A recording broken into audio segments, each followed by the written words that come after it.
अभी आपने Mary com का एक इंटरव्यू सुना होगा जिसमें उसने कहा कि उसका पति जो है बिल्कुल भी पैसे नहीं कमाता था, गलियों के अंदर फुटबॉल खेलता था और मेरा सारा बैंक अकाउंट्स खाली करता था, पैसे उड़ाता था।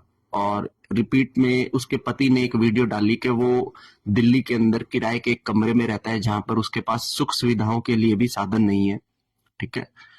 तो आप एक चीज इसमें नोटिस करेंगे कि एक टाइम पे जब उसके पति ने फैमिली को संभालने के बारे में सोचा और मैरी कॉम ने सोचा कि क्यों ना मैं अपने करियर को आगे बढ़ाऊं, और उसके पति ने नो डाउट कुछ भी कहो सपोर्ट तो किया है, तभी मैरी कॉम वहां तक पहुंच पाई है। नहीं तो दो बच्चों की जिम्मेदारी और एक पति की जिम्मेदारी के साथ कोई भी एक सिंगल वुमन नहीं आगे जा सकती, बिना अपने पति की हेल्प के नहीं बढ़ सकती। ठीक है। लेकिन आज 20 साल के बाद जब वो 2023 में डाइवोर्स हुआ और जब ये इंटरव्यू रिलीज हुआ तो बातें सुनने को मिली कि वो तो गलियों में फुटबॉल खेलता था और ये सब खेलता था। आपको एक चीज समझ में आएगी कि जिस प्रेम को हम खोजना चाहते हैं ना, ये प्रेम बहुत जल्दी से लुप्त हो जाता है, वो चाहे किसी का भी हो।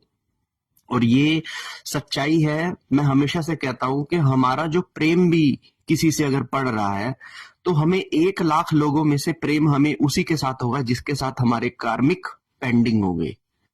इसका मतलब तो ये हुआ कि हमारा जो प्रेम होना है ये भी हमारे साथ एक कार्मिक छल ही तो है। हमारे पास बहुत सारे ऑप्शंस होते हैं लेकिन हम चूज किसे करते हैं? जिसके साथ हमारा कार्मिक पेंडिंग हो। तो प्रेम छल है जो हमें फंसा रहा है। अब हम लोग किस सर्च में हैं? हम लोग यही देखते हैं कि हमें सही व्यक्ति मिले, सही व्यक्ति ना मिले। लेकिन अगर आपको सही व्यक्ति मिल भी गया तो वो प्रेम उस सही व्यक्ति में से एक दिन निकल जाएगा। और हमारे पूरी धरती पर 90% कपल्स जो लोग शादी कर लेते हैं उनके बीच की ये कॉमन चीज है कि प्रेम जो कुछ सालों तक रहता है और फिर वो एक टाइम के बाद वो हमेशा के लिए गायब हो जाता है।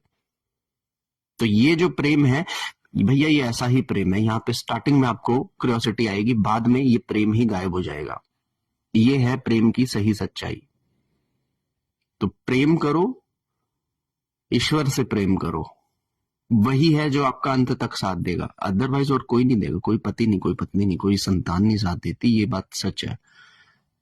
आपको क्या लगता है इस बारे में? मुझे कमेंट करके बताओ। आप भी तो रिलेशनशिप्स में रहे हो ना। हर हर महादेव।